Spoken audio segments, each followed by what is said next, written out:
Sign and heart.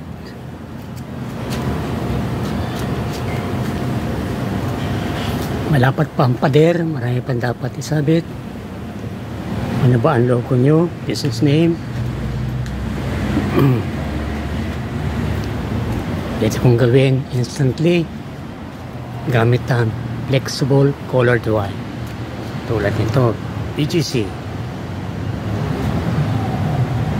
Bonnie G Cafe, ang bagong BGC at Bonnie G Cafe.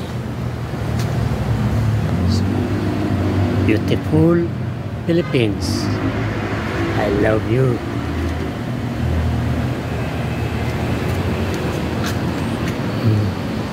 Malawak ang aking pader. Ito ang Bonnie G Cafe. Yan tayo. Salamat.